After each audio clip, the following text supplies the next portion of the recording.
Hey there, welcome. Thanks for being here. If you're someone who wants to train everything, but you're not quite sure how to put all the pieces of the puzzle together in a way that actually works, that's the problem that I hope to solve with this video. I want to give you one training split that covers that quite efficiently.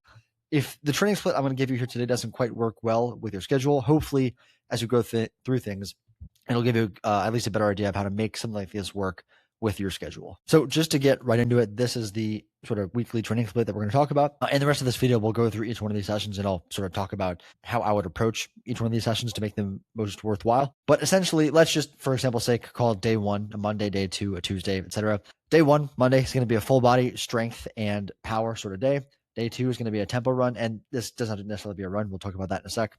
Day three will be upper body aerobic, so upper body cardio per se. Day 4 and 5, lower body and upper body hypertrophy and mobility. We'll talk about why those are combined once we get there. Day 6 is going to be your true max effort conditioning sort of day. And then day 7 is going to be your true zone 2-ish sort of day. So day 1, Monday, this is the day where you are going to be focused on producing the maximum amount of speed, power, or producing the most amount of force, which is what strength is, on this day. So in other words, this is where most of your sort of main lifts are going to be housed throughout the week. And your goal is going to be to move as much weight as possible or move weight as fast as possible. So just to get some further definitions out of the way, speed can be best defined as low weight, highest velocity, let's say. At least that's how we're going to define it for this video. So think of something like a maximum effort jump with no weight. Power is going to be still very fast movement, high velocity, but a bit more weight. So think of something like sprinting or Olympic lifting, such as a clean and jerk or a snatch, or a kettlebell swing as well. And then strength is strength. The main thing that I want to note there is that strength is the most amount of force that you can possibly produce, regardless of the speed at which it is produced. So when you're doing a 1 rep max, typically the weight doesn't move too fast. So as that hopefully illustrates, these three things really exist on a continuum, with this being the lowest weight, highest speed, and this being the highest weight, lowest speed. If you can see my cursor here, I'm pointing to the strength side. And training along that continuum is going to be your goal for this session. So here's an example template that sort of goes in line with this. When I say plyometric, that could mean a pogo jump, that could mean just a box jump or a depth jump, even though a box jump's not technically plyometric, that's semantics. Could mean a long jump or anything similar. Olympic lift could mean clean and jerk, could mean snatch, could mean clean alone. I'm going to bracket kettlebell swings in here, not an Olympic lift, but you could also use that as this sort of training, because at least when a kettlebell swing is done right, then it is a true power exercise when you're doing it for low reps and you're trying to swing the kettlebell as fast and as high as you can. And then for your strength work, it could be the sort of three main lifts that make up powerlifting: squat, bench, deadlift, or it could you could swap out the bench press for an overhead press if you just want to pursue something else in strength. You could do both if time and volume structure allows for it, because again, strength is, you're only necessarily strong in what you decide to pursue. In other words, strength is specific per se. So in other words, if you say you're going to pursue getting stronger, it's best to say you're going to pursue what you're going to try and get stronger at. There's no wrong answer for what you want to get stronger at, but there, should be an answer there. And then to finish the session off with just any sort of accessory that makes sense to on this day. That really depends on what the program or the weekly structure looks like at large. So day 2 is going to be a tempo run, and I recommend approaching the session as follows. Make the session as long as you have time for, that you can reasonably adhere to long term. And what I mean by that is, let's say on a busy week where you're going to have a bit less time, what is the most amount of time you can commit to on that sort of day? And then once you have that figured out, adjust your intensity up or down based on how much time you have. So if it's 30 minutes you have available for this session, then run those 30 minutes as long as you can or as fast as you can. If it's 45 minutes, same thing, with, of course, the understanding that 45 minutes is going to correspond to a bit slower of a run than the 30-minute run, but it'll cost you a bit more volume just because it's longer. But another point I want to make here, though, is that this doesn't necessarily need to be a zone 2 session. Zone 2 gets overhyped in a lot of ways, and where this session exists across the week, it's just the low recovery demand from zone 2 is not necessarily needed, and you'll just get more out of it if you push a bit past zone 2. Let's say zone 3, zone 4, if we're talking about the zone or the 5-zone model. Day 3 is going to be an upper body aerobic day, and now this is probably going to be best done with a swim. That'd be my pick if I had to pick one of these. I'll talk about that in a sec.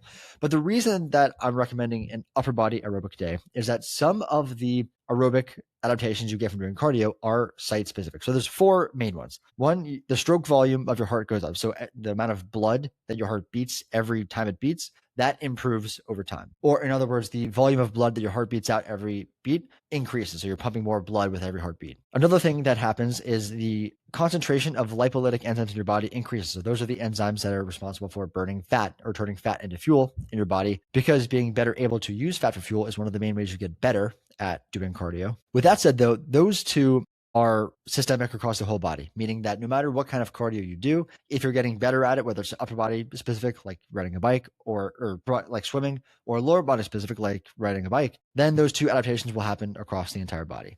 The other two of the sort of big four, so to speak, of endurance adaptations are increases in mitochondria density, so the amount of mitochondria that are found within the muscle, as well as the capillary density that are found within the muscle. So mitochondria, powerhouse of the cell, that is where the vast majority of the energy that your muscle produces is made. And if your muscle has more mitochondria that it is made up of, then it has a greater capacity to turn fuel and substrates into energy. Capillaries can be thought of as the exit ramps from your main artery supply into the muscles themselves, and they're sort of the main vasculature within the muscles. As you improve at cardio, your muscles become more dense with these capillaries, and it becomes easier for blood from your main arterial supply in your arteries to get into the muscles themselves, and therefore delivering oxygen, nutrients, stuff like that to the muscles to be used for fuel and energy production becomes a bit easier. So again, that said, those two are site specific. They will only occur in the muscles that are being trained. So let's say, for example, sake that someone just spent a ton of time on a stationary bike and that's all they did. Those first two adaptations I talked about, those will happen all across the body no matter what. It's fine. These two will only happen in the legs and will not occur in the upper body or arms for the most part. So having some sort of aerobic training that is specific to the upper body can be productive in terms of making you more complete, so to speak. So again, swimming is probably going to be my favorite pick of these three, but some other examples would be a skier. That's probably my second pick here. Ropes, these are going to be best used as part of like a overarching upper body aerobic circuit of some kind, or an aerodyne, because again, these are going to have, or salt bike, whatever you want to call them, are going to have a very notable upper body involvement. It's also worth commenting on that while we're here, that running does also have a decent upper body involvement, because your upper body has to act as a counterweight to make you most efficient in good, proper running form. So running is itself going to provide some of these site-specific adaptations, but just not nearly as much as something like swimming or skier. A skier is going to do. So day 4 is going to be the lower body hypertrophy and mobility day, or your true leg day per se. Day 5 is going to be the same thing, but for the upper body. And the rationale for entitling the session this way is that lifting weights through a full range of motion, or at least whatever a full range of motion means for the given exercise that you're doing, has been shown to be best for muscle growth in terms of compared to doing like a partial range of motion. So for instance, on a squat, squatting all the way down, or as deep as you're able to at least, is typically going to give you better results in terms of muscle growth in the legs than doing a partial squat is going to do. However, that also has been found to be equally beneficial for improving mobility as stretching. So in other words, say someone was doing like a Romanian deadlift or something like that, and they did the Romanian deadlift in such a way where they went all the way down as deep as they could till there was a deep stretch in the hamstrings. They paused with that deep stretch and they did the reps that way.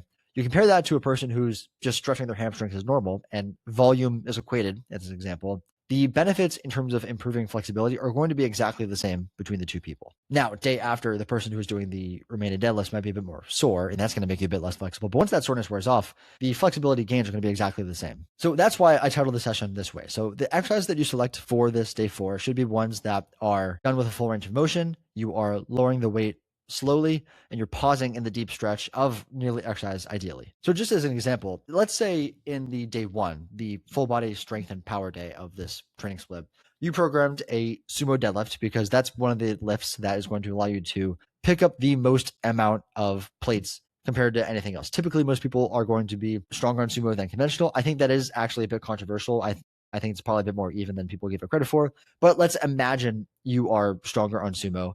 And so you program sumo on day 1 because you can just move the most amount of weight possible on that lift. You do that on day 1. And on this day, you might do a deficit RDL where you're sitting on some plates.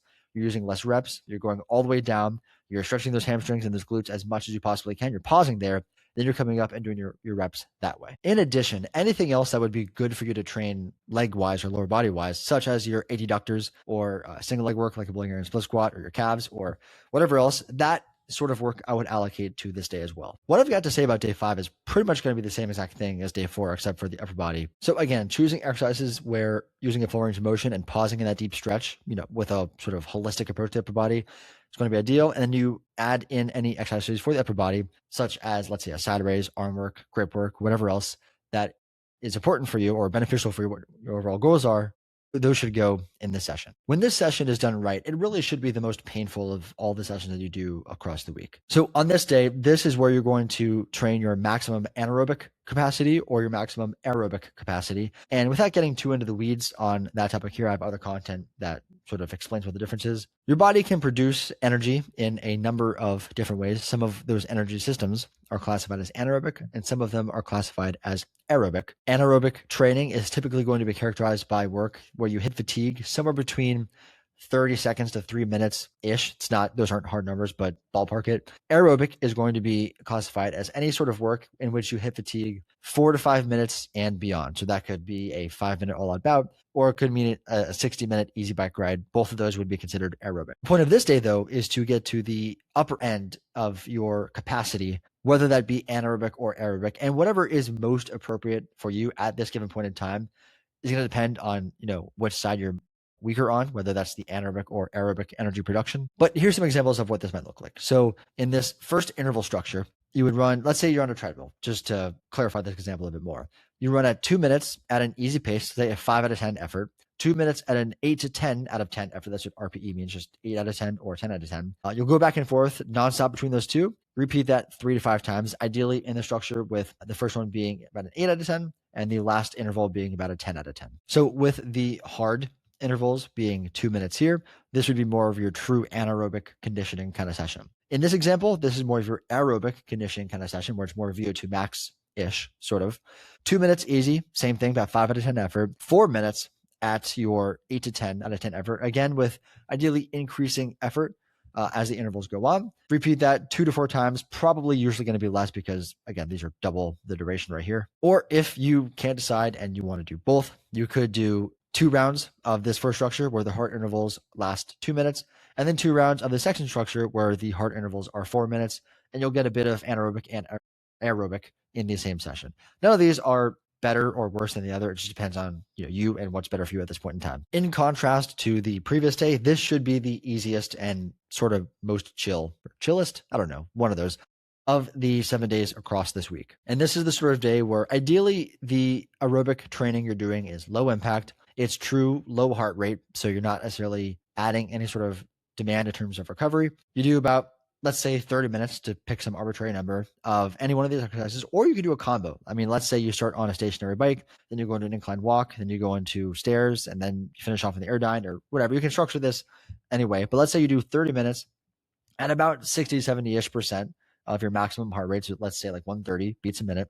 You follow that by stretching, just based on whatever stretching is most appropriate for you at this given point in time. And this is sort of meant to just, complement the day 4, day 5 of the structure, as we spoke about before. I also want to note that it is important that this is true low intensity this day, because you want to preserve your performance on the day after, which is day 1, which is your maximum power, speed, strength sort of day of this week. So again, just back to a bird's eye view, this is the training split. And now ideally you set up a given training week. Following this structure, you run that for about 4 weeks and you do a different one. So that way you can, really cover everything else that can be covered within each one of these sort of subcategories here. But I'm going to end this video here. So if you're someone who wants to train everything, but you didn't know really how to put them all together, hopefully this helps you out a bit. If you have any questions, comments, concerns, or anything like that, don't hesitate to drop them down below. I'll get back to you as soon as I can. And I hope you have a good day, and I'll speak to you soon.